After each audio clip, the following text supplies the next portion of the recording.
¿Quién gana alegría? Buenas tardes. Buenas tardes. Listo. Entonces vamos a continuar con esta historia que está muy chévere, que es la historia de Ptolomeo. Traigo unos apuntes muy interesantes sobre cosas que leí de Ptolomeo previas a este juego y que bueno, seguramente sería interesante revisar. Y vamos en el libro quinto.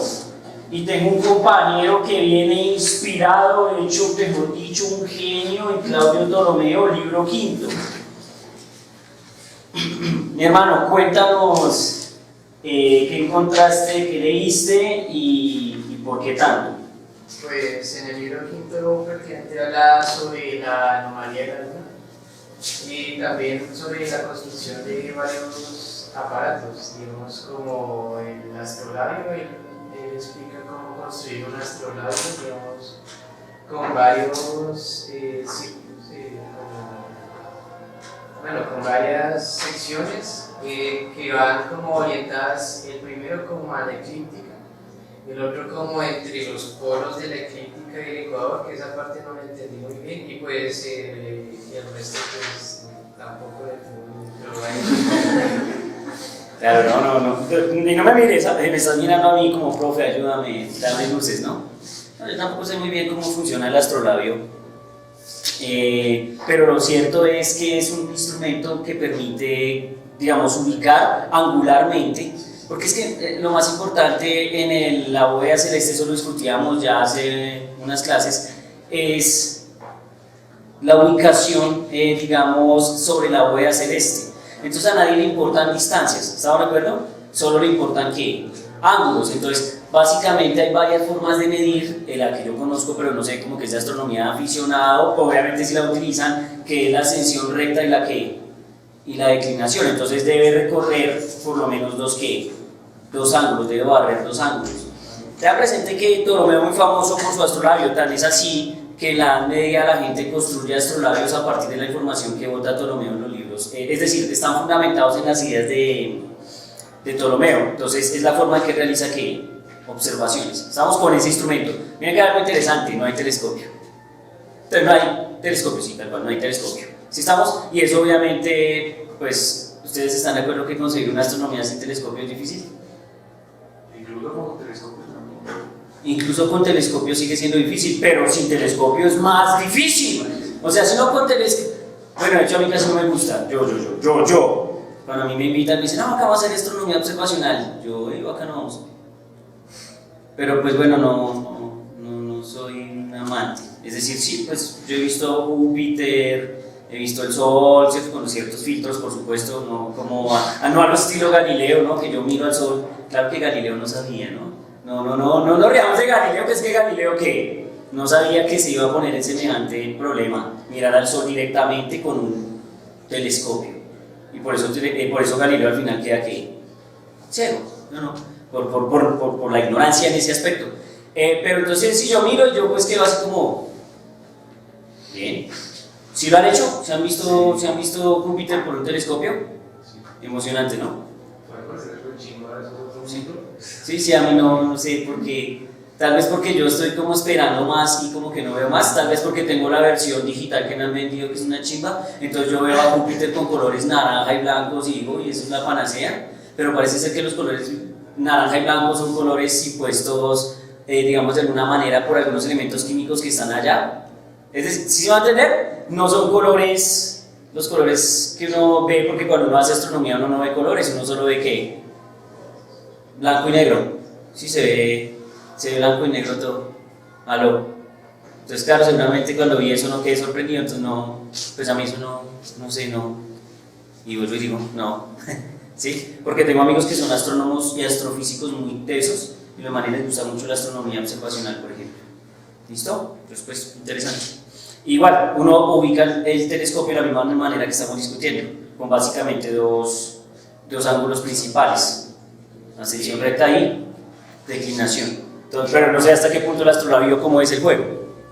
Y digamos también hace algunas mediciones con el astrolabio, digamos ellos solo usan, digamos, en la hora de medir, dos tipos de mediciones. O sea, al menos en la parte que yo vi, dos tipos de mediciones. O sea, mediciones solo con grados y con radios de la Tierra. O sea, él medía distancias. Estimaba. Estimaba distancias en radios de Tierra. Sí. O sea, eso también, pues. Es interesante, ¿no? Interesante. Claro. Lo que pasa es que, miren, hay maneras de estimar distancias conociendo, digamos, relaciones de triángulos semejantes. Es decir, es una cosa como esta, según recuerdo yo. Si me equivoco, me corrigen los que de pronto sepan. Básicamente es, como hay triángulos semejantes, pues por lo menos en dimensiones, digamos, de ancho. Entonces uno puede hallar relaciones entre estas longitudes, esta altura y esta longitud y esta altura. Entonces uno puede hallar una proporción y dice, si el ángulo de altura es tal, y por ejemplo yo conozco esta distancia y esta distancia, ¿sí? Y si de pronto de alguna manera yo conozco este o estimo este tamaño, entonces ¿cuál sería la distancia? Entonces es un juego de proporcionalidad de ¿qué? De ángulos. De hecho yo en mi vida he dictado solo una vez, en toda mi vida, una clase de astronomía. Fue como un cambio, fue como un reemplazo. Alguien dijo, yo dictaba astronomía, pero no quiso dictar astronomía, entonces me dijo, profe, ¿usted quiere dictar astronomía? Y yo, pues yo astronomía, pues poco, porque pues lo mío es más como, pues lo de las galaxias, de pronto algo de planetas, algún detalle, pero no astronomía, sino como astrofísica, ¿me entienden? Entonces, pero yo me puse a estudiar, como siempre, cuando me ponen a dictar algo que no sé, pues yo ahí miro qué me invento, hasta dónde estudio, qué puedo enseñar. Entonces uno puede construir un aparatico que le permite a uno determinar esas distancias. Si conociendo una distancia base y conociendo un ángulo uno puede determinar la longitud de otras cosas. De hecho, se han visto que aquí hay unos pelados que por ahí se paran no sé dónde con un aparato y empiezan ahí a mirar y a modelar no sé qué cosas, ¿cierto? Que eso se llama el teodolito. Entonces el teodolito está fundamentado en este tipo de ideas. Sí, porque ¿quién se va a poner a medir la altura del edificio? Un edificio no hay que medirle la altura de un edificio. Entonces, pues podría ser una forma sencilla con una cinta métrica y pararse en la punta y dejarla ahí, ¿no? Y cuando termina allá abajo, decirle a alguien, bueno, pare ahí, cójala que ahí ya está la longitud, ¿sí o no? Si se acuerdan del problema de Niels Bohr, ¿se acuerdan de la anécdota de Bohr? Sí, la anécdota de Bohr. Este Ramón, uy, lo pillé, este Ramón sí sabe. Me extraña que no sepa la anécdota de Bohr. Pero bueno, parece que la anécdota de Bohr es una historia apócrifa. Como también les tengo historias apócrifas de Ptolomeo. Pero volviendo al punto, los tipos miden el alto del edificio simplemente ¿qué? Con un ángulo que barren y una longitud de ¿qué? De referencia. Y así determinan la altura del edificio y no se desgastan midiendo ¿qué? La longitud del edificio. ¿Me van a entender o no? Que es uso de la tecnología geométrica más básica. Entonces, tarea de epistemología de la física. Quiero que después del parcial, porque antes no se puede, ¿cierto? Los quiero estudiando 100% de epistemología. Entonces, van a buscar esta técnica para medir distancias estelares. ¿Estamos? Y vamos a tratar de construir ¿qué? Construyan el aparatico. Y podemos jugar un poquito a entender cómo fue que Ptolomeo determinaba distancias en términos del tamaño de ¿qué? De la Tierra. De hecho, en el capítulo 7, él habla un poco de cómo usa la técnica. ¿A ustedes del capítulo 7? ¿Vamos en el qué? En el 5. ¿Y quién va en el 6? Yo leí 5 y 6 también. ¿Sí? Bueno, listo. Bueno, entonces sigamos contando el 5 un poquito ya cuando nuestro amigo, nuestro principal Ramón, nos diga cómo es el juego. Pues también había otra cosa que era interesante y es que él medía el diámetro de los planetas en grados. O sea, decía, el Sol tiene tantos grados de diámetro. Y digamos, a través de eso, él hacía varias medidas. ¿Pero te parece interesante, te parece raro o te parece inteligente? Es extraño porque, digamos, también él hacía las medidas, varias medidas durante el año, ¿no? Y siempre le daba un ángulo distinto. O sea, él a través de esas mediciones también veía como el movimiento. El efecto de acercamiento y alejamiento del Sol en diferentes temporadas. Es que ustedes tienen presente que uno cuando hace, digamos, astronomía, entonces uno vive desde los ángulos, uno vive los grados, pero no tanto los grados, porque un grado en la bóveda, eso es un barrido que inmenso, güey, porque claro, un grado, uno dice un grado, pero extiendan eso hacia el infinito. y un grado cubre una cantidad de espacio que alarmante. Entonces uno no habla de grados, sino a veces uno habla de minutos de arco o de segundos de ¿qué? De arco. Entonces es una cosa pequeña. Entonces lo que hace el man es estimar una dimensión en términos de un ángulo barrido. Claro, si usted por ejemplo está viendo, no sé, este es el sol, voy a hacer un acto de fe, este es el sol, ¿sí? Y entonces usted está mirando desde acá, entonces pues usted puede estimar un ángulo que esté asociado como a este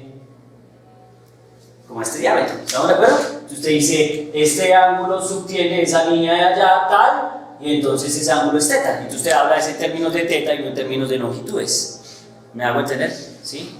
Ese es el punto. Entonces claro, él estima las dimensiones de las cosas en términos del ángulo barrido para abarcar completamente el diámetro, que es lo que generalmente se hace. De hecho, no sé si han visto que en astrofísica la gente ya no habla de años luz, sino no habla de parsec. Parsec, kiloparsec y megaparsec. Coño, no los veo asombrados, pero eso es una unidad monstruosa. Eso es una longitud que uno soñaría medir alguna vez en su pinche vida. Es más, yo creo que la probabilidad de que podamos medir eso tiende a cero. Por lo menos en muchos años. Joder, pues a ver qué vamos a hacer. ¿Cómo vamos a medir un megaparsec? Digamos, de la manera convencional, ¿no? Toma tu flexómetro y empiece a sacar líneas hasta allá, ¿sí? Tengan presente que la Vía Láctea, si mal no recuerdo, tiene un diámetro de alrededor entre 10 y 15 kiloparsec, ¿sí? Bueno, yo me acuerdo ese número porque cuando hice mis galaxias loquísimas yo usaba esos números, que estaríamos hablando de 100.000 años luz, de borde a borde, o sea, del orden de 30 kiloparsec, ¿sí? Pero el kiloparsec se construye en matemáticos, con pura geometría. ¿Con pura qué? Geometría. Recuerden que a los matemáticos los estamos buscando sorprenderlos en algún momento. Ya hicimos un par de trucos y quedamos contentos. Les voy a contar cómo se construye el parsec, espero hacerlo bien y acordarme. Estoy aquí haciendo cosas que no he preparado, ¿no? Así que no salgan con historias de, ese tipo, conchale. Miren. Aquí está el Sol.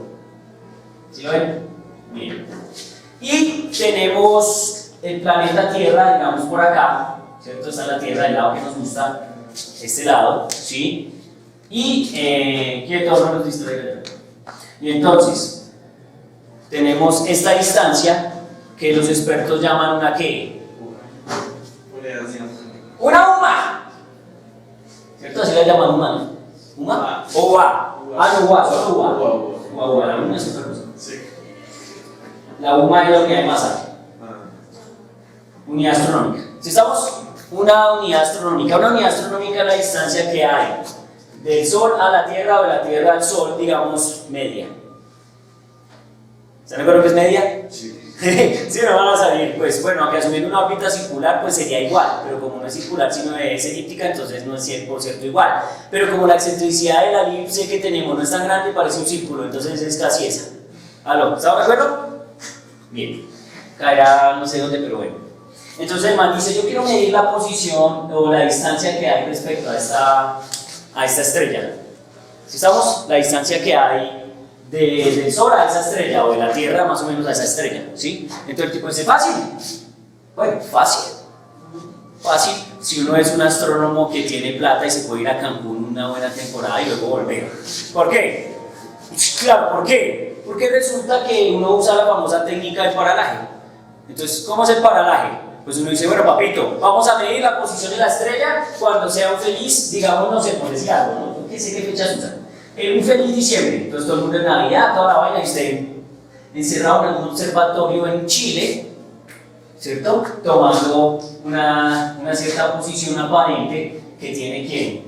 La estrella respecto a quién, a usted. ¿Está de acuerdo? Y miren que aquí hay algo interesante, hay que esperar 6 meses, o sea, que la Tierra dé media vuelta, ¿cierto? O haga la mitad de su órbita, y estando parado acá,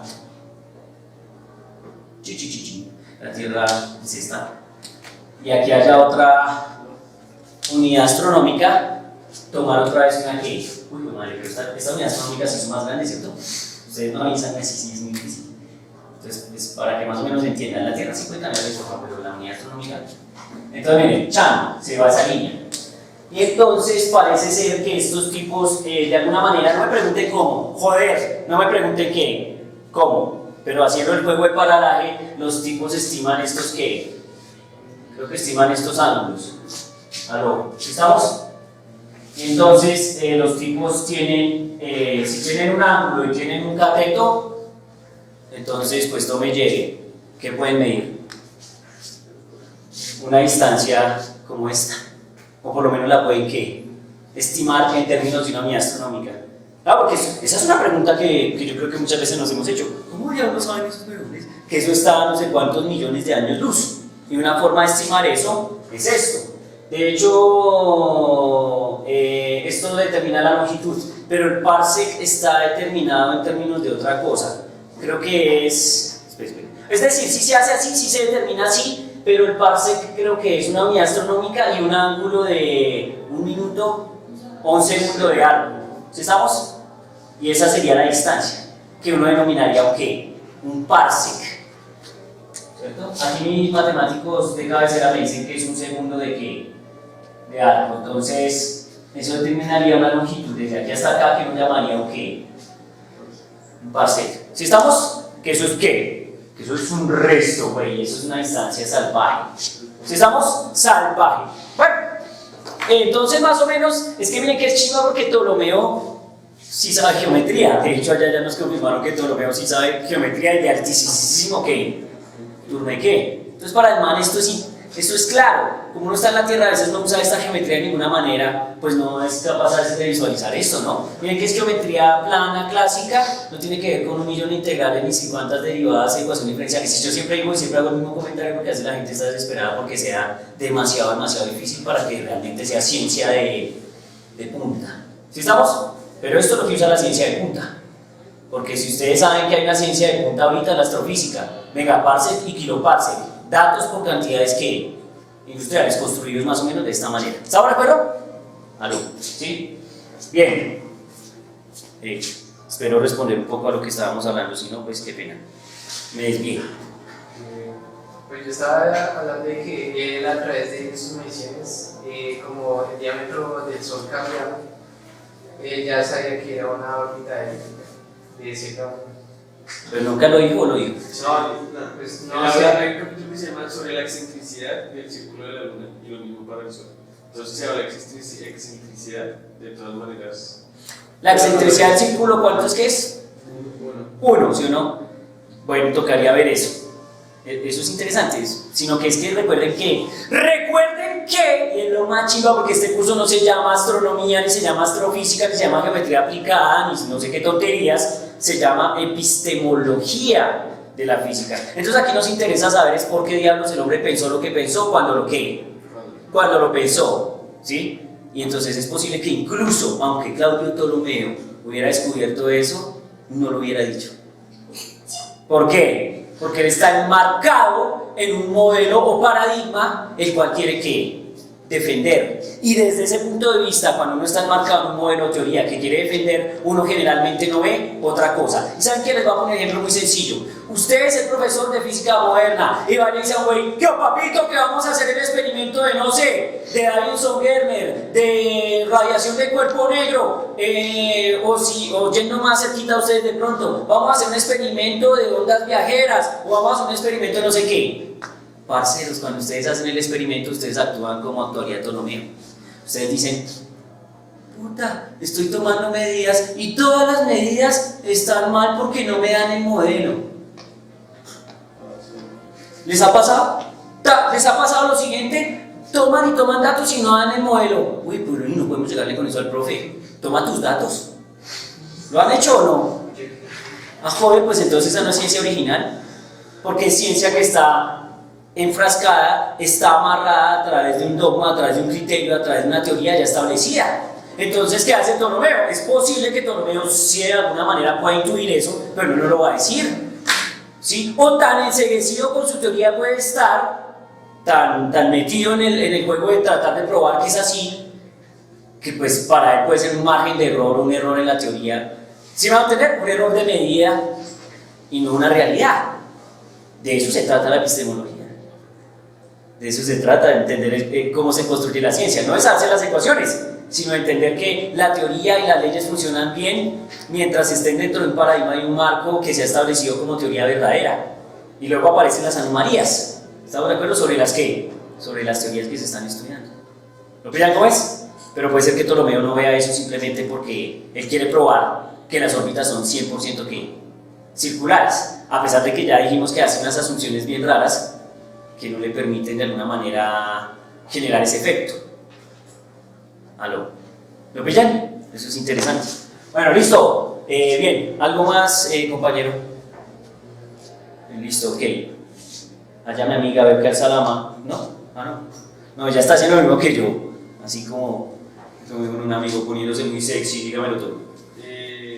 Pues bueno, lo que digo es de verdad, porque dice que lo construyeron debe ser de ese libro porque es supremamente detallado en cómo construir el astronave. Ya está, tiene figuritas y todo. Y también explica cómo usarlo.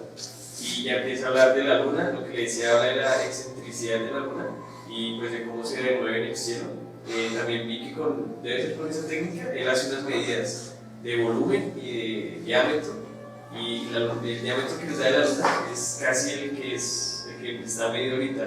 El del sol sí repaila. ¿Saben por qué? Porque esto se llama, bienvenidos a clase de epistemología, discúlpenme otra vez, pero entonces eso se llama teoría del error.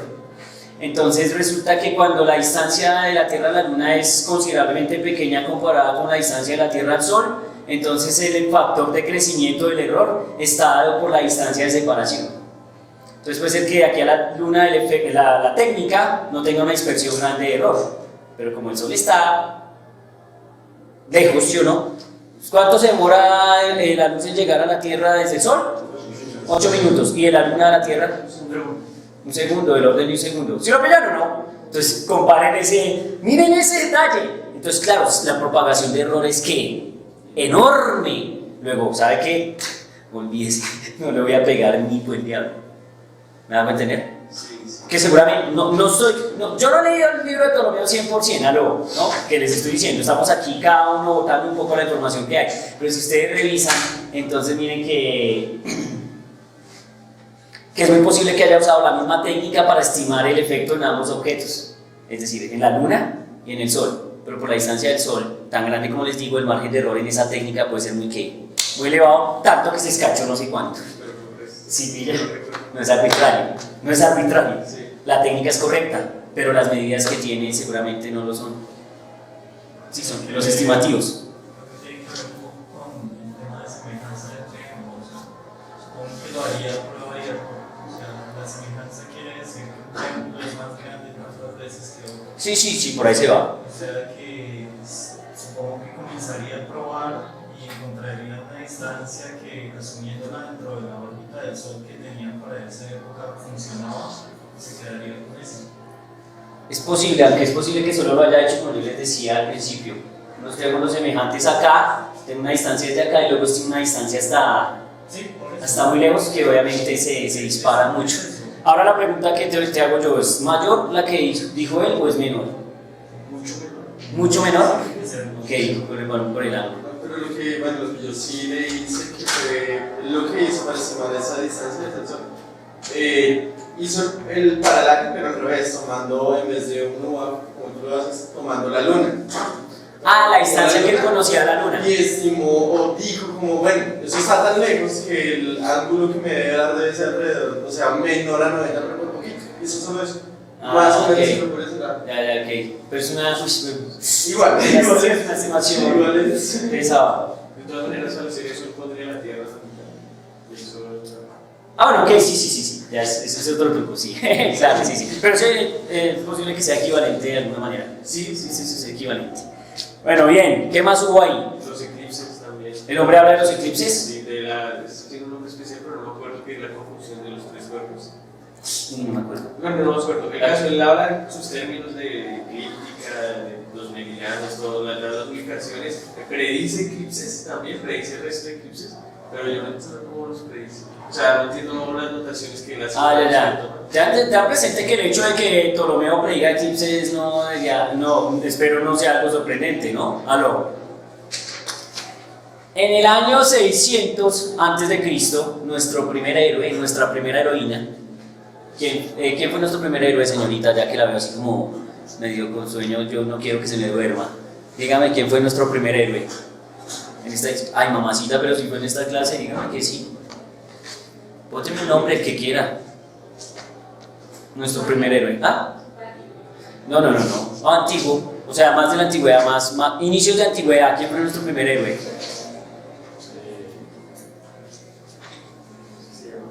Un Tales, porque hace muchos años en una gran ciudad, en un lejano país, hubo un Tales. ¿Se acuerdan o no? Un Tales de Mileto. Ese tipo predijo un eclipse. Y obviamente en esa época eso quedaría como un qué, como lo que les decía a ustedes, eso es un chamán, eso es puro chamanismo. Es que un man sea capaz de predecir que la conjunción de dos planetas en el año 600 a.C., ¿qué podría ser?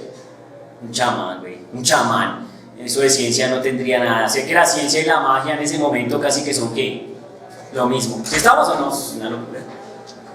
¿Listo? Pero pues obviamente Ptolomeo lo hace y yo creo que con mucha más precisión que Tales, porque la información que tiene Ptolomeo es mucho más elevada y parece ser que tiene un calendario actualizado que es el de Hiparco, que no lo conocemos, el Hiparco de Nicea creo que es, que no lo conocemos y el hombre lo está usando. ¿Tenemos esto? Pues es impresionante. Bueno, listo, muy bien. Okay. En resumen, light. ¿Listo? ¿Qué más había? ¿Qué sigue? De Raymond. Pues, yo leí esto en los capítulos 7 y 8. Yo esperaba que en el capítulo 6 hablaran un poco más de una esfera de estrellas fijas, porque en el capítulo 7 y 8 van a hablar mucho de las constelaciones y la Vía Láctea. Y lo que hablan es en el capítulo 7 es de que esta esfera de estrellas fijas sí tiene un movimiento, no de rotación, sino de expansión. Entonces dice que sufre un alejamiento, las estrellas, de los puntos equinocciales en un orden algo así como no recuerdo, algo así como un 24avo parte de codo cada 100 años, que eran como las unidades que él utilizaba, midiendo con el astrolabio, que fueron introducidas por Hiparco, que son el codo y el dígito. Y él habla, ahí también se habla mucho digamos, de la definición de esas unidades. Dice que el dígito es como un 30avo de la parte de un codo, y un codo es algo así como 2 grados de la eclíptica con respecto al Dnieper, que es un río que pasa por Bielorrusia y Ucrania. Eso está muy interesante, mi hermano. Es un segmento que está, digamos que está muy alineado en el norte. Entonces, o sea, que es un río que tiene una trayectoria. No, o es un segmento. Es un segmento del río que está muy alineado con el norte. Ah, ya, ok. Lo toma como referencia. Entonces, hablan de eso, hablan de la esfera de las estrellas fijas que sufren una expansión entre los puntos solsticiales y equinocciales. Bueno, entonces esperemos un poco porque ahí toca tener cuidado para no alejarnos de ideas. ¿Les parece raro que haya una expansión de la OVE? Lo que pasa es que recuerde que Ptolomeo supone que la Tierra está en reposo, ¿no? Entonces, en ese caso, si se presenta el efecto que es como parecido al efecto del Sol, de que hay un momento en que se acerca, hay un momento en que se aleja, pero es la bóveda la que tiene todas las estrellas fijas, y usted ve que las estrellas también tienen ese efecto, aunque no sé qué tan notorio sea, porque...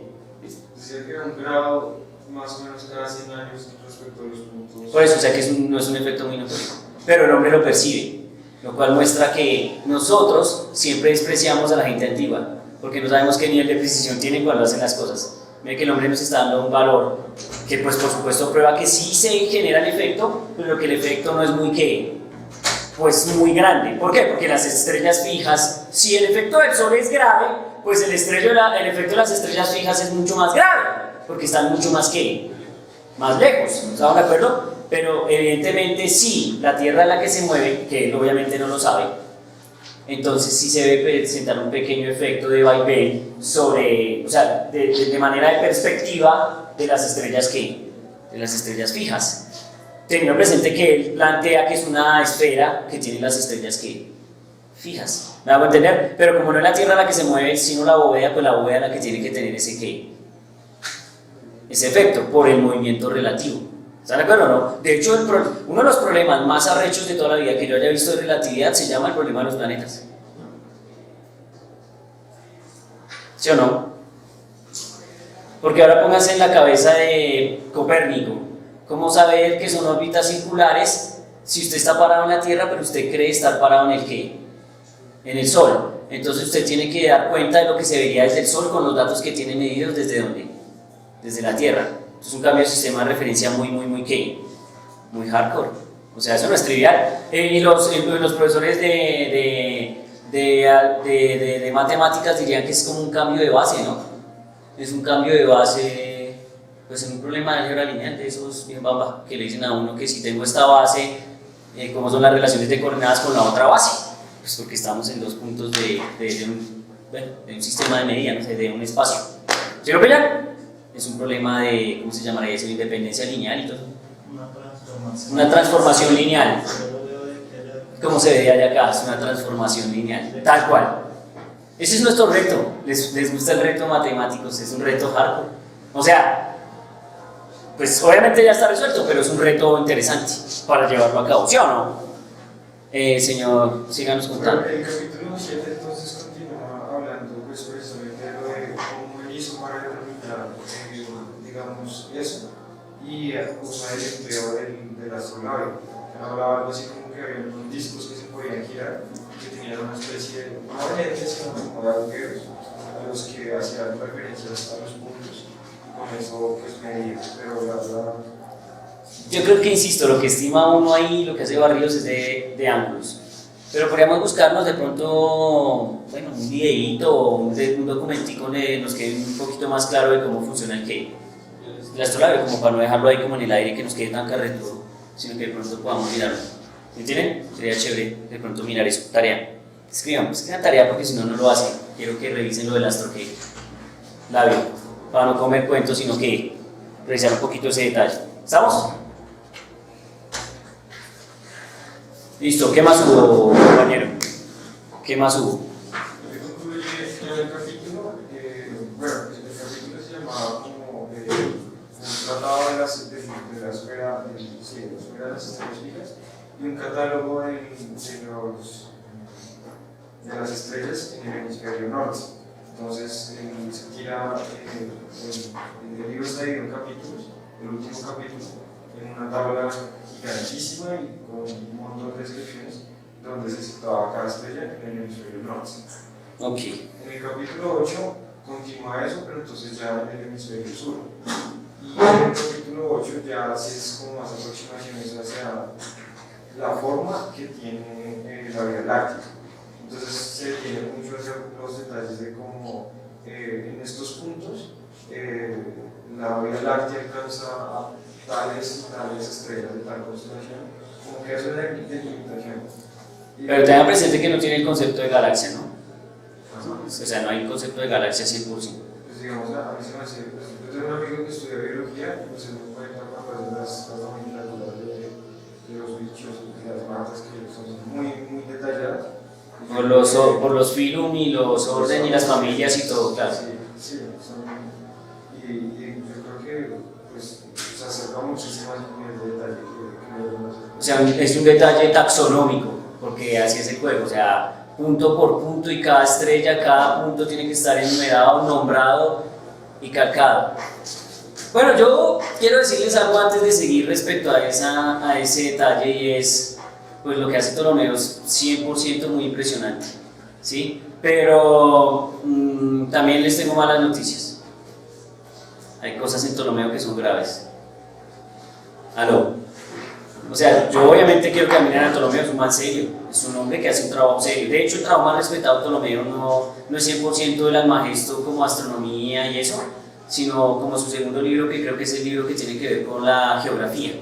El libro de la geografía es un libro demasiado respetado, porque uno va y mira y casi todos los puntos y las formas en que ordenó, digamos, o generó la estructura geográfica de Europa y los territorios conocidos es muy precisa, es muy buena, es muy puntual. Tiene errores, pero los errores son salvables. ¿Me hago entender?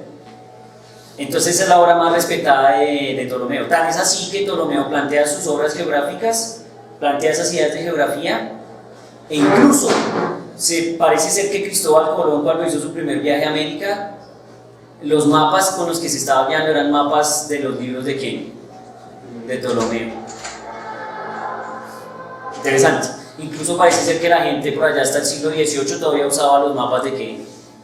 De Ptolomeo. O sea que, estamos hablando de un tipo que se tomó muy en serio el proceso de la geografía. Y bueno, que ya lo discutimos, es muy matemático, muy metódico. ¿Sí estamos? Pero también hay malas noticias, entonces, pero no, quiero que me sigan hablando de buenas noticias para botarle las malas noticias prácticamente al final. ¿Listo? No para manchar el nombre del hombre, por supuesto, sino para darnos cuenta de que, pues, la ciencia no está libre de los humanos, aunque a ustedes les enseñan que eso siempre lo hacemos humanos con método científico de no sé qué mentiras, y eso es la panacea. Bueno, pues entonces busquemos la mancha. No para decir que es malo, sino para entender que esto no está hecho sino por humanos. ¿Entienden? Entonces no se asombren cuando les cuente lo que les tengo que contar un poco. ¿Listo? ¿Qué sigue? Capítulo 9. Capítulo 9. Bueno, ahí él comienza hablando, comienza hablando de la forma de la Vía Láctea y el orden de los planetas conocidos, 5. Entonces comienza a hacer una comparación entre las mediciones que tenían astrónomos nuevos. Decía que pues, las descarta por completo porque ponían el Sol casi de último, o sea, las tenían en cuenta que todos giraban en torno a la Tierra. Ponían de último y ponían los planetas sobre las mismas órbitas, como sobre el mismo plano. ¿Sí? Entonces él decía, pues eso no puede ser porque en algún momento el planeta va a eclipsar el Sol así como lo hace la Luna, ¿sí? Y eso no se percibe desde acá. Entonces primero comenzó descartando eso, luego comenzó a traer de nuevo ideas de astrónomos antiguos que ponían al Sol en el centro de todos los planetas, ¿sí? Obviamente todos giraban alrededor de la Tierra, pero el Sol siempre estaba en el centro y esas medidas ya se acercaban. ¿Cómo es esto otra vez? Espérate. O sea, el Sol estaba en el centro, es decir, estaba Mercurio, Venus, la Tierra, el Sol y los otros 2 planetas. Pero que Mercurio, Saturno. Entonces, como que ponía el Sol en el centro, pero igual decía que todos... pero no en el centro del sistema, sino en la mitad de los elementos que giran alrededor. Ah, ok, sí me iba poniendo nervioso, ya lo iba a pintar. No, lo que pasa es que lo que dijiste no es incoherente porque de hecho hay un sistema solar planteado por algún científico que tenía esa disposición, por eso creí que de pronto derivaba de ideas de Ptolomeo. Bueno, luego comienza a calcular algunas hipótesis que necesita para formular la teoría del orden de los planetas dentro del sistema. Hace muchas mediciones. Hay tablas inclusive para calcular el orden y las anomalías de Mercurio que son tomadas durante 18 años. Y los datos de las longitudes que hay de la Tierra a Mercurio, la distancia, con respecto a la anomalía que tenía respecto a la eclíptica, que era pues la órbita que se tomaba. Trayectoria aparente del Sol. Exacto, del Sol. Dio exactamente el orden que era de los planetas, el Sol, Mercurio, Venus, la Tierra, Marte. Bueno, la Tierra no, el Sol. Sí, los ubicó a todos. Sí, es decir, entonces sería Mercurio, Venus, Sol. No, él ubicó primero el Sol. Lo ubicó en el extremo. Pero debe ser por la dimensión. Sí. Debe ser por la dimensión. Sí, Pero digamos, que sí, yo había leído y no, eso fue lo que no entendí, que Mercurio y Venus estaban dentro de estaban más cerca de la esfera que la del Sol. Sí. Sí, y los otros 3 planetas estaban por fuera. Por fuera, sí. da como... Que no está mal. De hecho, desde la perspectiva que hay, está bien. Ya les digo. Da como planetas internos y externos. O sea, que son esos todos los otros dos.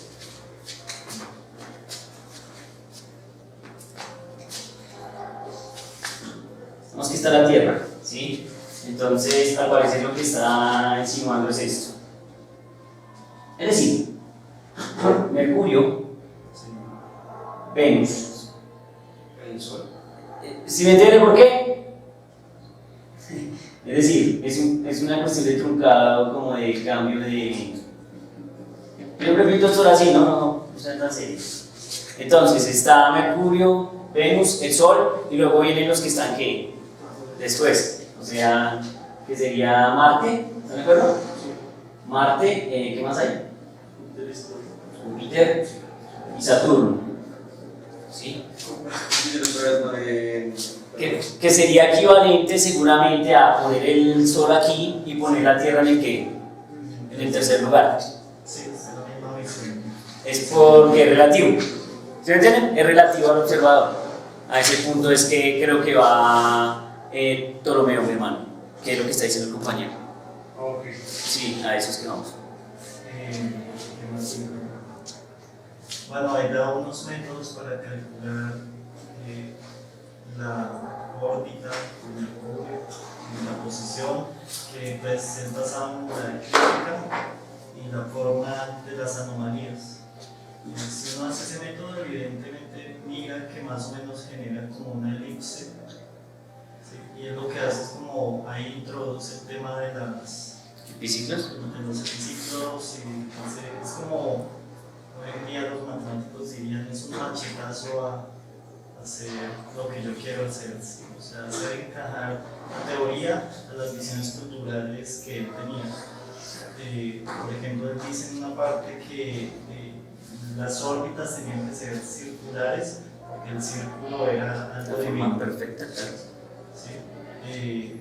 Cosas como esa, o sea, no concebía otro, si de pronto hubiese pensado en otras cosas, seguramente hubiese sacado el sistema tal como era. O sea, Estamos de acuerdo que Ptolomeo tiene una cantidad de datos tan desesperante, ya que mi amigo lo resaltó que la cantidad de datos es pero alarmante. Tú resaltaste que son 15 años de trabajo, de toma de datos, de no sé qué. Ptolomeo tiene la información suficiente y necesaria para plantear un sistema solar tal cual. O sea, tal cual nos cuentan. Pero Ptolomeo solo tiene un problema. Solo tiene un problema. ¿Cuál es? El paradigma. Mire que es posible, como nos lo cuenta aquí el compañero, que de alguna manera los datos ya nos estén dando cuenta de las cuestiones de la excentricidad, de las cuestiones de la órbita elíptica.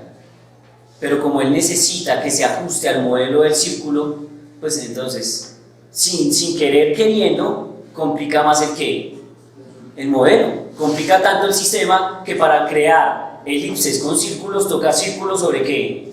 Sobre círculo. Entonces, obviamente el círculo es la figura perfecta. ¿Saben quién dijo? Dijo Platón, dijo Aristóteles, y el hombre está influenciado por esa cosmovisión. Es una cosmovisión. Y entonces así se hace la ciencia, digamos, desde el punto de vista...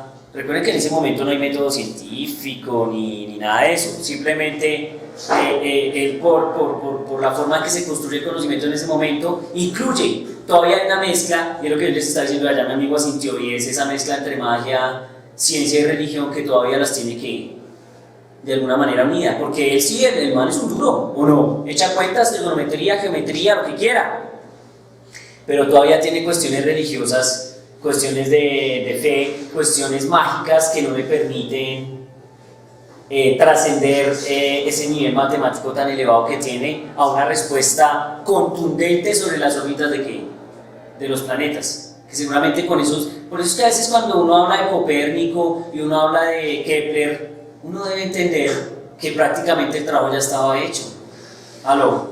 Si revisan a Ptolomeo, como más o menos lo han hecho cada uno por capítulo, porque no se puede leer todo el libro completo porque no hay tiempo y también es denso todo, pero si se dan cuenta, el trabajo que hace Ptolomeo es un avance grandísimo para las ideas de Copérnico. Básicamente él ya deja todo construido y ya se empieza a mirar, pero Copérnico básicamente lo que hace es lo que decíamos, cambiar el sol y la tierra. sí, intercalar posiciones. Porque no se mete con nada, ni que ni siquiera las esferas y todo. No. Todo eso que ellos lo dejan. Pero es que ¿saben por qué lo hace y cuándo lo hace? Porque es que llega el punto donde el modelo de Ptolomeo está en un estado de putrefacción mortal, porque es que ya el modelo hay que arreglarle mucho, es decir, montamos un epiciclo, listo, eso cancionó y arregló 100 años, no sé, pero ya a los 100 años otra vez se ajustó, ¿qué hacemos luego? Pues montemos otro epiciclo, ese epiciclo arregló 50 años, pero se dañó, entonces ¿qué toca hacer? Poner un epiciclo, pero ahora son 25 años, pónchale, ¿qué hacemos? Entonces otro epiciclo. Entonces a qué momento que dicen, no marica, ya no más epiciclos porque ya no tiene que, eso ya no tiene sentido, eso ya es un problema muy salvaje. Entonces en ese momento se llega a un punto crítico de desesperación donde la gente dice, tenemos que cuadrar este sistema. ¿Ustedes por qué creen que la gente se desespera por cuadrar un sistema como el sistema solar? ¿O a quién diablo le importa el sistema solar en la actualidad? Pues a nadie, porque ya está cuadrado. Pero en el momento que no está cuadrado el sistema solar es un problema inmenso para la humanidad. ¿Por qué? Porque enero, febrero, marzo, abril, mayo, el orden, el tiempo, lo controlamos gracias a nuestro conocimiento del sistema solar, del movimiento de los astros. Eso nos permite saber qué hora es, cuándo es y por qué es. No es arbitrario. Entonces los manes saben que esa información es vital y si se les está volviendo un sancocho, entonces ¿qué día es hoy? ¿Y a qué hora estamos? ¿Cuándo vamos a cultivar? ¿Cuándo no vamos a cultivar? ¿Cuándo aparecen los lunáticos? ¿Cuándo no aparecen los lunáticos? Bla, bla, bla, bla.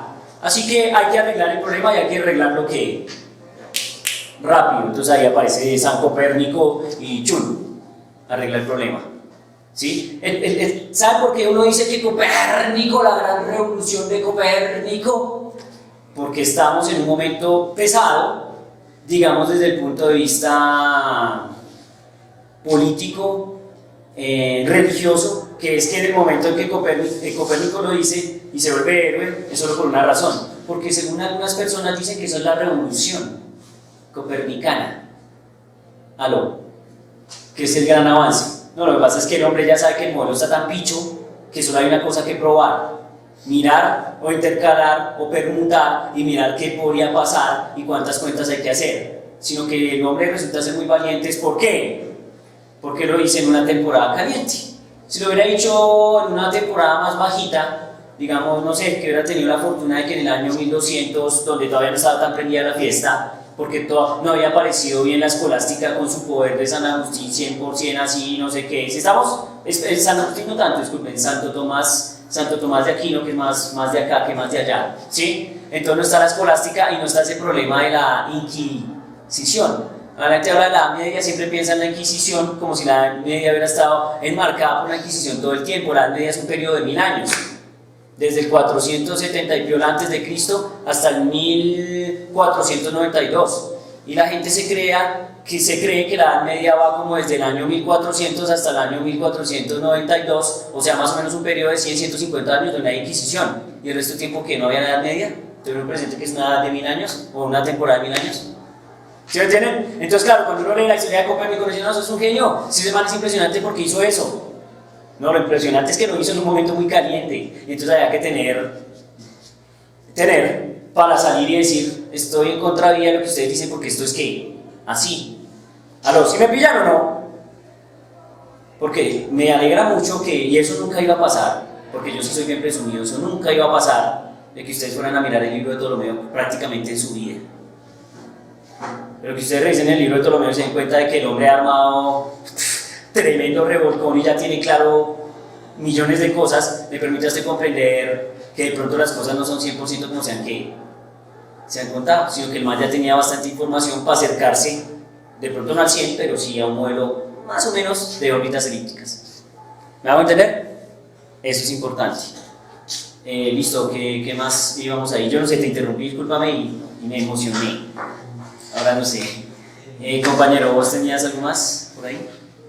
Pues y también plantea algo que es el error. O sea, dice que las predicciones pueden fallar en el aspecto donde las observaciones se hagan en intervalos muy largos con respecto al movimiento de cada planeta. Es decir, que el man, pues bueno, no sé, no lo he leído, así que no. Según lo que tú dices, pareciera que el man tiene conciencia de que el modelo con el tiempo se vaya. No, que digamos si uno se demora mucho en tomar datos, ya falla la predicción con el que, o sea, como que el dato anterior respecto al que sigue ya va a ser muy distante del dato real. Es como lo que no entiendo.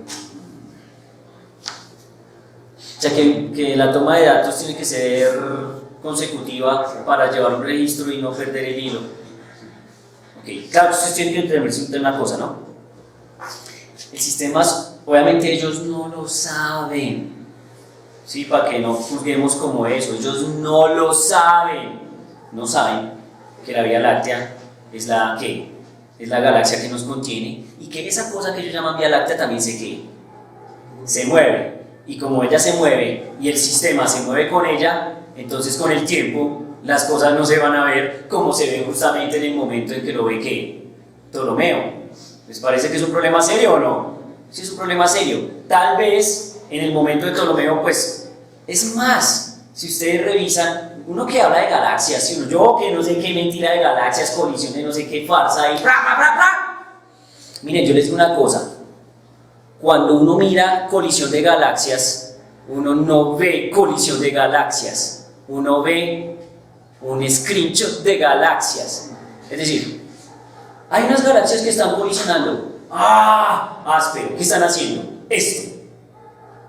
Y dentro de 50 años, ¿qué están haciendo? Esto. O sea, exactamente ¿qué? Lo mismo. Porque como nuestro periodo de tiempo en este juego es tan cortico, entonces en ese periodo de tiempo prácticamente no pasa ¿qué?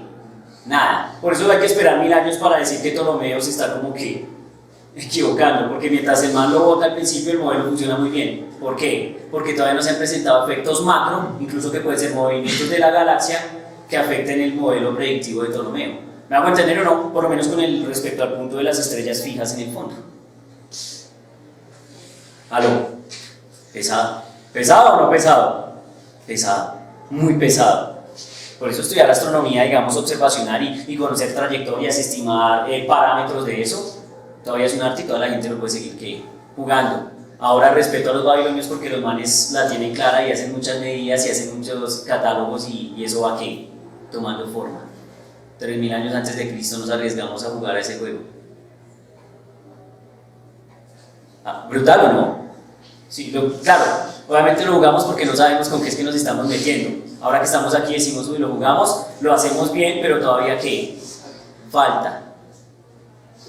Porque todavía no tenemos la precisión que queremos así. Incluso ¿cuál es la teoría física más precisa que existe? Hay una batalla final entre dos teorías que son las teorías físicas más precisas que existen.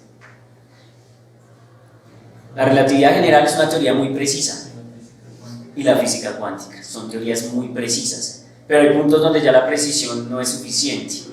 Por ejemplo, el efecto del GPS, ¿sí se acuerdan? Que el efecto del GPS es que él le dice a usted dónde está, y usted, discúlpame, ya voy, pero usted va y mira y el man está más o menos donde dice que está, pero no está 100% donde está. ¿Por qué? Pues porque digamos que el GPS dice que yo estoy en ese árbol o a la entrada de la universidad, pero yo estoy aquí en el salón. A veces es un margen de error pequeño, ¿estamos o no? Pero no es 100% ¿qué? Preciso. Y cuando se toman medidas a nivel estelar o cosmológico, puede ser que esa precisión genere efectos muy tristes, como el efecto de que Ptolomeo Reteso determina las dimensiones de la Luna con un cálculo muy bueno y luego trata de hacer lo mismo con el Sol y se escacha por números alarmantes. Eso podría pasar con las teorías que armamos. Tengo una pregunta, pues, fuera del tema, pero ¿por qué dicen que la mecánica cuántica es muy precisa si es indeterminista? O sea, ¿precisa en qué sentido? Digamos en sus predicciones, es decir, y en la capacidad de medidas. Lo que pasa es que sí, uno no puede saber 100% la posición de una partícula o la energía pero los deltas son ¿qué? Pero eso es el determinismo, ¿no? Más que la precisión, eso sería el determinismo. No, lo que pasa es que... Este más se puso pesado. Lo que pasa es que uno no puede saber 100% la posición y la velocidad de una partícula al mismo instante de tiempo. Y obviamente eso está asociado un poco a la medida, porque eso se determina a partir de los efectos de la longitud de onda, del movimiento de una onda, y que eso determina el delta de X, y el delta de P está dado por la energía que trae la onda. Entonces resulta que el tipo lo que hace es demostrar que porque como el objeto es ondulatorio, entonces uno no puede saber 100% con certeza dónde diablos está. Pero estamos hablando de escalas que atómicas, ¿sí? Entonces yo estoy dando un intervalo de confianza en escalas atómicas. Entonces yo no sé si a usted le parezca 100% preciso o no tan preciso cuando le digo que el tipo puede estar entre un lugar y otro lugar a una distancia de separación de 2 Armstrong. ¿Sí me va a entender? Es que la cosa es de escala de medida, ¿sí? De escala de medida, ¿sí? Pero obviamente no sé 100% dónde está. Y obviamente ya también depende de muchos factores, como por ejemplo qué tipo de energía tiene, dónde está confinada la partícula, bueno, un número de cosas. Por ejemplo, la partícula libre tiene una función de onda que se extiende desde menos infinito hasta infinito. Entonces uno dice, yo de la partícula que tiene función de onda sinusoidal, partícula libre, ¿qué puedo saber? Puedo saber que tiene una velocidad tal, con 100% de certeza. ¿Puede saber dónde está la partícula libre? No. Puede estar en un lugar entre menos infinito e infinito. ¿Dónde la quieren encontrar? ¿Se entienden? Pero la velocidad está bien ¿qué? Definida. Pero entonces, después ya todos los manes se dan cuenta que pueden desarrollar partículas que están confinadas y entonces uno sí puede decir, la partícula tiene una velocidad tal, con un momentum tal, si se encuentra en tal lugar. O si se encuentra en tal otro lugar, porque hay regiones de probabilidad donde se puede o no se puede encontrar. No sé si me entienden. Sí, eso. ¿Aló? Pero no sé si responda 100% a tu pregunta lo que estoy diciendo.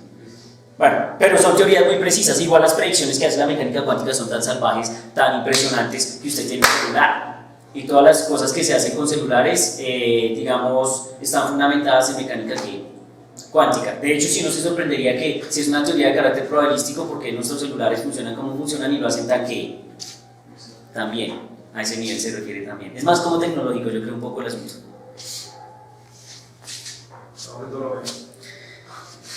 Volviendo a Ptolomeo, bueno, a mí lo que me gusta es que tenga presente que no pueden juzgar a Ptolomeo sin conocer a Ptolomeo.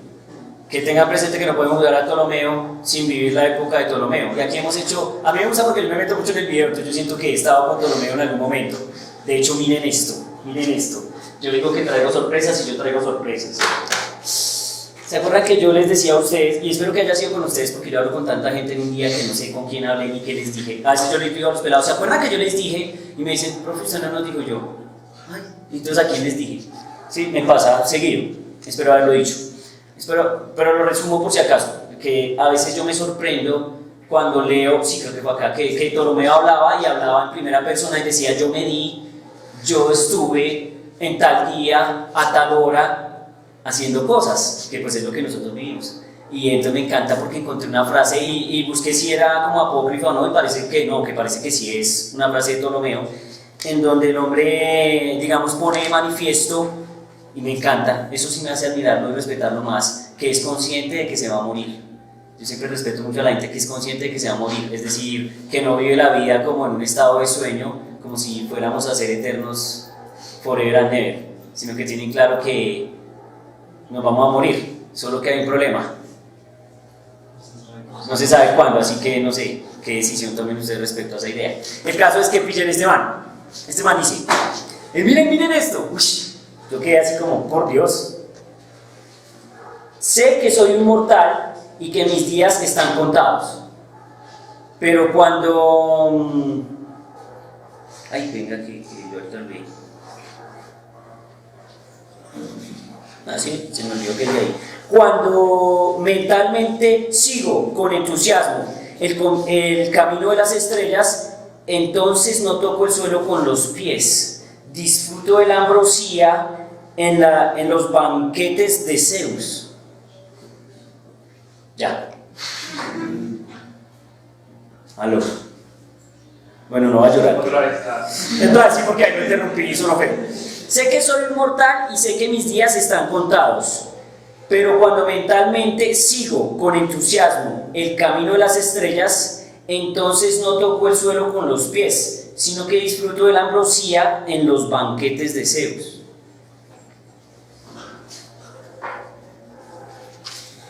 De hecho, aquí puse porque para resaltar que el hombre ha puesto su nombre en la historia por toda la eternidad, y razón por la cual el hombre tiene un carácter en donde en la luna que se llama el cráter ¿qué?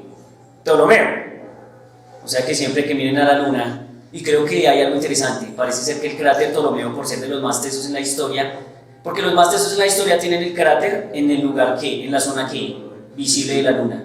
Y los que, bueno, también son buenos, pero no tanto, entonces los ponen en el lado que, oscuro de la luna. Entonces, pero bueno, hay un chicha, hay un chicha en cráter en la luna, ¿no? Así que eso prueba que nosotros también tenemos gente que hace cosas decentes, ¿no? Para que no crean que esos son solo griegos, ¿cierto? Está nuestro amigo, ¿qué? Garavito, Julio Garavito. El del billete de 20.000. Porque que la luna esté pintada ahí no es al azar, porque a veces la gente cree que eso es arbitrario. No. La luna está ahí porque el man tiene un cráter en la luna a su nombre, en el lado que oscuro. Ok, bueno, en el lado oscuro. Pero además, el estudio que hace este tipo aquí en la Universidad Nacional de Colombia, en el Observatorio Astronómico Nacional, es sobre correcciones a las órbitas de la luna a través de teorías de la relatividad general. ¿Aló? ¿Sí estamos? Entonces, el billete no es arbitrario, señores, el billete no es arbitrario. De hecho, es muy triste que el billete se vaya a desaparecer, bueno, con cambios de personaje. Bueno, pero sigo con historias. ¿Quieren otra historia de Ptolomeo? Hay algo muy interesante que yo vi, no sé qué tan cierto sea esta idea y es, no sé qué tan cierto sea. Simplemente lo vi porque creo que fue un video, pero miren que parece ser que por allá en los años 70 alguien que era admirador de Ptolomeo se tomó la tarea de revisar los datos de Ptolomeo, un tal Robert Newton, que es un geofísico de la época, y el man dice que parece ser que estaba comprobando los datos de Ptolomeo utilizando computadora, ¿sí? Y él dice que es muy probable, y uy, qué peligro, es muy probable que Claudio Ptolomeo haya falsificado los datos. Maldita sea. Por eso les dije que es chévere admirar y respetar porque es impresionante, pero pues eso me puso como... Eso es que si uno no tiene a semejante sensei y le mueve el piso con esas ideas. Porque parece ser que el objetivo de Ptolomeo cuando modificó los datos era adaptarse al modelo. Es un machetazo, es adaptar a lo que él piensa que como debe ser. Pero insisto que no es un machetazo. Es que pues, viéndolo desde ahora. Sí, claro, en la época, es que mantiene un afán intrínseco. Además, es el trabajo de toda la vida. No, pero es que es una necesidad, como la necesidad que tiene Kepler de que la distancia que haya entre las órbitas de los planetas sean sólidos platónicos perfectos. Es una necesidad. Por eso es que la ciencia no está hecha por huevones que tienen bata y que no piensan y que todo es anti cualquier cosa. Son humanos. El man tiene un sentimiento que es un sentimiento humano. El man desea y anhela que las órbitas sean ¿qué? Circulares, huevón. ¿Qué hacemos? Y en ese afán de humano, no de científico ni de sus reglas, el man comete ese error, digamos. Si estamos que es el mismo error que comete Kepler cuando plantea las órbitas de los planetas la primera vez. Y entonces pone sólidos platónicos, e incluso no sé si han visto que Carl Sagan monta en el programa de Cosmos, muestra un actor que hace el papel de Kepler montando los, porque Kepler hizo un modelo a escala del sistema solar usando los sólidos. ¿Sí? De hecho, creo que ese modelo está en un museo, Dios mediante, y digo yo, vaya y vea el tome foto y estoy con Kepler ahí. ¿Entienden o no? Pues lo que lo tocó, güey. Estoy a pocos metros del ADN de Kepler, con eso me orino en los pantalones de emoción, me basta y me sobra. ¿Me entienden o no? Eso es interesante, es humano, y eso es algo que a mí me gusta venderles, que pues es que la ciencia es hecha por humanos, no es hecha por genios perfectos donde el artículo sale y todo sale ¿qué? Perfecto. Cuando un artículo es publicado y sale, solo sale una cosa, lo poco que salió ¿qué? Bien, y el otro 90% de la realidad ¿dónde está? Huevona, nadie se la contaron, porque casi siempre salió ¿qué? Mal. De hecho, y eso se los he dicho muchas veces, cuando uno toma un artículo que sale en Nature y no sé dónde, uno va a hacer los cálculos con lo que los manes dijeron y a veces a uno por alguna razón no le cuadran que de la misma manera. Entonces, puede ser que uno sin querer maquille datos. ¿Lo han hecho? ¿Han maquillado datos, muchachos? ¿Sí? No juzguen entonces a los... ¿Cierto? Y ahí sí me voy de religioso y de pura teología. El que esté libre de pecado, que tire el primer artículo. ¿No? Bueno, no. No, es que esto es hecho por humanos y en ese afán mediático cada quien tiene su presión. La presión de la época de Ptolomeo es su trabajo, toda su vida, que eso tal, y el man ya sentir que fracasó de pronto, ya voy, de pronto que el man sienta que fracasó, el man que trata de hacer lo que sea como sea para probar que lo que él dice es que, cierto. ¿Se siente mal por él o qué? Parce, no sé. No sé, porque yo sé que en la vida, en el momento crítico, todos hemos hecho algo que malo o indebido. ¿Lo han hecho? ¿Ah, no? Muy ásperos, todos lo hemos hecho. Un control C, control V de algún amigo, en algún parcial violento. ¿Ah, no? Todos son genios perfectos, ¿cómo saben de física me ponen nervioso? No. Entonces no tenemos por qué estar juzgando a los manes de esa manera, e incluso a la gente que vive con nosotros tampoco, porque sé que todos en algún momento hemos hecho eso. Y no pasa nada. Así como decía una frase de almanaque. De hecho son dos frases. La primera dice, pobre de aquel hombre que cree frases de almanaque.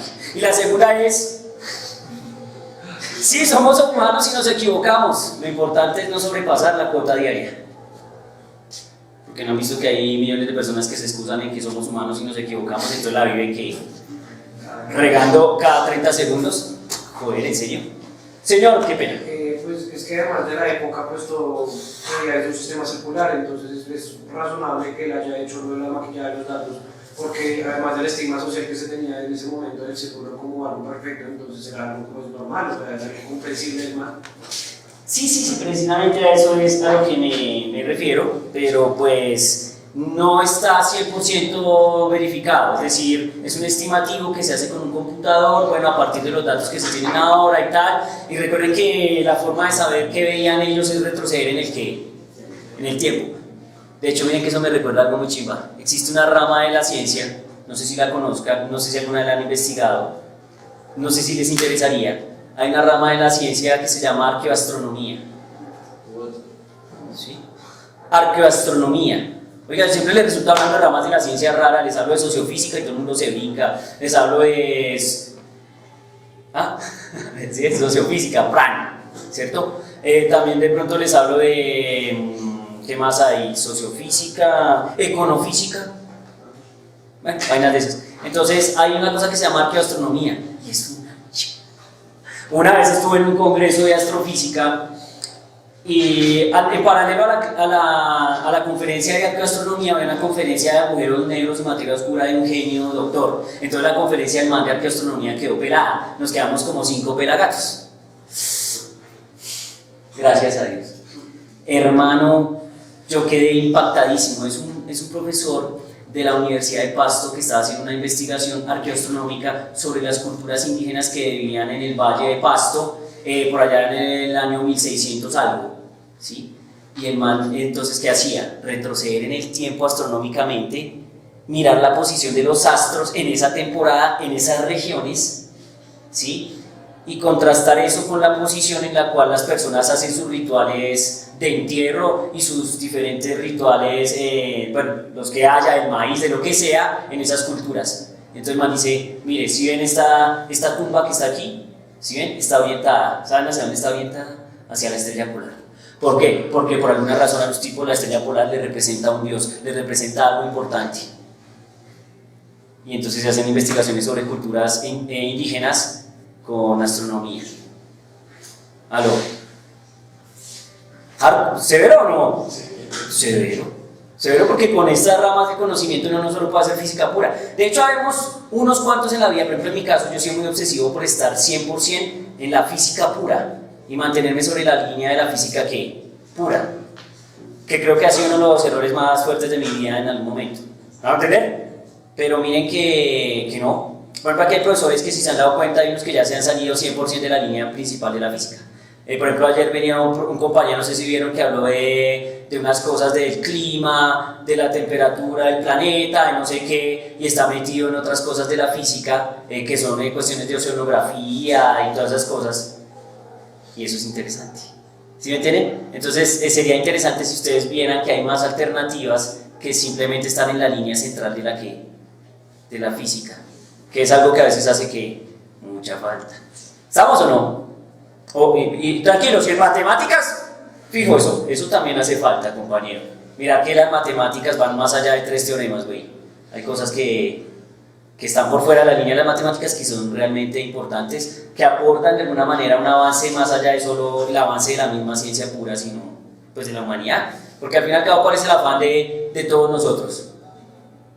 El afán de todos nosotros es solo uno: perpetuar esta pinche especie. ¿O a qué vinimos? A perpetuar la especie. Entonces, unos aportan haciendo niños. Dirán, ya, ay, qué pobrecitos. Cabrón, el man está dejando gente, porque la gente va a hacer falta. ¿Sí? Y habemos otros que estamos en otra línea, estamos jodidos o estamos felices, no sé, y entonces queremos dejar ¿qué? Como allá me hacen, profe, ideas, mi hermano. Queremos dejar un legado que crezca mucho tiempo, que es el legado de las ideas, y hay otros que dejan otro legado, pero el caso es que el objetivo solo es uno: pasar un ratico, dejar algo, y como Ptolomeo sabe, porque él sí sabe, ya sabe que eso pasa rápido. ¿Sí estamos o no? Amigos, ¿cómo la ven? No tengo más por decir. Preguntas, dudas, inquietudes o sugerencias. Hermano, espero responderla. Es que en el capítulo, en el libro, dice que ahí demuestra la posición del apogeo de Venus, ¿sí? Pero, o sea, todas las observaciones son basadas en Hisparco. Porque acá El Parco de Nicea. Acá dice que son basadas en un matemático que se llama Teón de Esmirna para Venus. No sé para quién es ese. No. De hecho, Teón, ¿sabe Teón de qué? De Esmirna. Uy, porque yo tengo en mi mente a un Teón, pero no es Teón de esas tierras, es Teón de Alejandría. Que es, no sé si ustedes habían oído mencionar, y ya vuelvo con ese Teón a ver qué podemos decir de eso. Déjenme inventar algo. Digo de Teón de Alejandría porque lo tengo en la mente, porque parece ser que es el primer man que hizo la primera máquina de vapor. A mí me encanta esa cara así como de ¿qué? Primera máquina de vapor en la Grecia antigua. Bueno, sí, la máquina de vapor es severa. De hecho usa un principio de torque muy bonito. Ya la pinto para que la vean, pero ahora volviendo a ese tema, no sé quién es ese tema. O sea, no. Pues de hecho es que hay muchos personajes, ¿no? O sea, hay personajes de pronto que diría uno que son menores, que hacen un aporte o son mencionados en algunos libros y se van, ¿sí? Por ejemplo, yo tengo uno que se llama, y yo creo que se lo han oído nombrar mucho, que se llama Papus de Alejandría. De pronto Papus no es tan común, así como de pronto este Teón tampoco lo es. Entonces no son personajes que de pronto no revise mucho, entonces no sabría decirte quién diablos es. De hecho, miren que hay una cosa interesante. Yo alguna vez estaba leyendo la Biblia y hay un tipo en la Biblia que se llama Aristarco. Entonces yo decía, ¿qué tal que este Aristarco que mencionan aquí sea el Aristarco que yo conozco? O sea, el Aristarco de Samos ese. Bueno, no sé, solo estoy especulando, ¿sí me entienden? Entonces el punto es como, pues no sé, mi hermano, no sabría quién es. Ni idea. La máquina, este tipo crea una máquina que es esta, la máquina de vapor del man es esta. La voy a hacer vista en planta. ¿Saben cómo es vista en planta, cierto? Desde la parte superior. Entonces, desde la parte superior por debajo, virtualmente tiene un eje de ¿qué? Un eje de giro. Y el tipo montó una maquinita en donde por aquí tenía una salida de aire y por aquí otra. Entonces resulta que dentro del recipiente hay un fluido, ¿sí? Y el fluido no sé cómo lo inserta dentro del recipiente 100%, dentro del contenedor, pero el caso es que cuando el fluido está caliente y empieza a emitir vapores, entonces los vapores empiezan a salir por acá.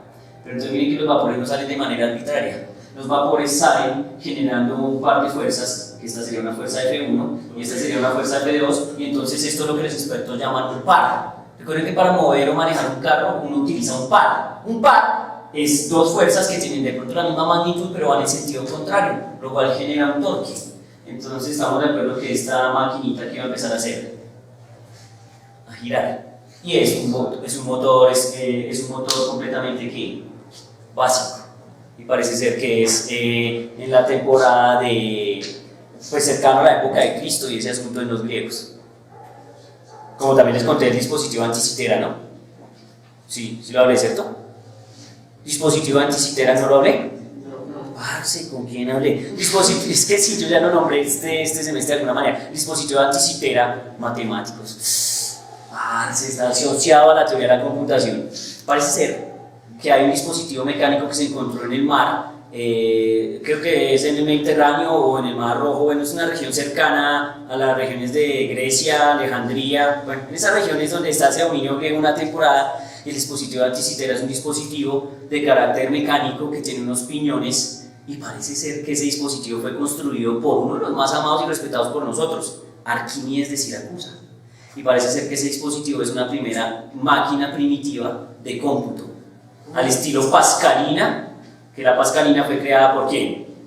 Por Blaise Pascal, ¿sí? Y que pelea después, en un tiempito después, con la primera máquina de cómputo relativamente potente de la época, que es una máquina desarrollada por el genio universal, brutal, Godofredo Wilhelm Leibniz. Entonces parece ser que los griegos también ya tenían una maquinita que hacía aquí unos pequeños cálculos. Pero como hay tanta información que se perdió por los procesos históricos, que yo venía de hecho a contar esos procesos históricos, pero me la dañaron, porque pues bueno, hablamos de Ptolomeo, entonces, pues bueno, hay mucha cosa, ¿no? Obviamente, el problema de la historia es que hay mucha información que se pierde, eso hace difícil encontrar a veces cosas, pero bueno, ahí está la cosa. ¿Alguna otra inquietud, pregunta, sugerencia? Voy a acabar este video y quiero decirles algo antes de irme. Entonces me despido, sigan siendo ¿qué? Felices como lo soy yo con este asunto. Amén.